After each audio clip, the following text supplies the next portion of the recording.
honourable leader of the New Democratic Party. Mr. Speaker, it's a great joy for me to be going door to door in the federal campaign, talking to people about the NDP platform and what it could mean for our province. Take housing.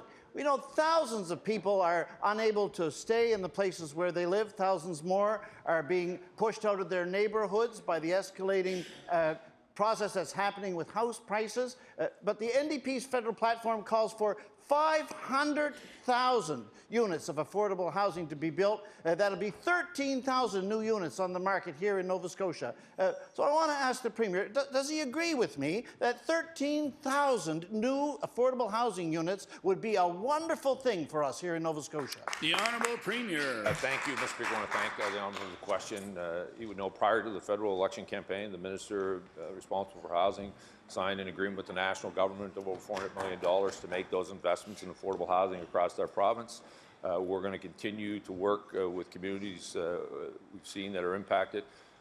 He's sitting on an issue that's very important, Mr. Speaker, with the growth that has happened in this city.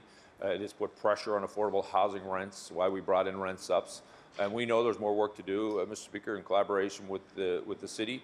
We'll continue to provide options to ensure that we have affordable housing. The honourable leader of the New Democratic Party. Mr. Speaker, all across our province, there are many homes where there are empty medication containers sitting on dressers and in the middle of kitchen tables and on the counter because people are waiting until they can afford to fill their prescriptions. And we know this is very negative for the healthcare system because people who don't fulfill their prescriptions are much more likely to end up in the hospital. The NDP's federal plan is not for a study or a commission or a pilot project. It's to bring in universal pharmacare by the end of 2020. Does the Premier agree with me that we would be in a much better position in the healthcare crisis if in 15 months from now we would have universal pharmacare in Nova Scotia? The Honourable Premier. Mr. Speaker, we have supported a national pharmacare program, Mr. Speaker. From the very beginning, we believe that would be a positive step. The detail, Mr. Speaker, in the plan that the honourable member talking about is important, just as it is with all national pharmacare plans being presented by federal parties. The details surrounding the implementation of that is important, but we have clearly said as a government and as a province, we're more than willing to participate and look at what a national pharmacare looks like in Canada. The honourable leader of the New Democratic Party.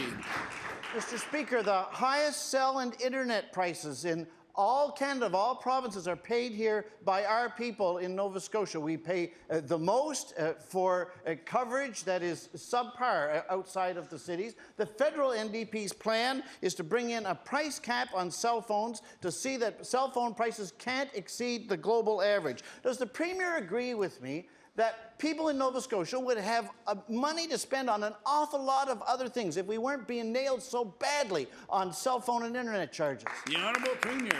Mr. Speaker, I want to thank the honourable for the question. He's highlighting an important message. I think, Mr. Speaker, the concept needs to be carefully thought out. He is absolutely right. In some parts of our province and in our country, large cities have great access to internet and great access to cell phone coverage. This requires a tremendous amount of capital, Mr. Speaker, in other parts of our province and the country to make those investments.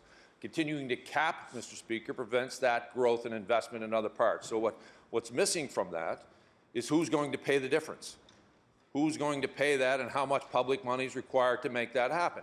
That's why we've continued over this period of time to set aside $200 million to internet and cell phone service. That's why the Minister of Municipal Services continue to work with the 911 fund to make sure can we use that to make sure we provide cellular service. But there's an important piece missing, Mr. Speaker, when people just talk about cost. Who's paying the bill at the end of the day, Mr. Speaker?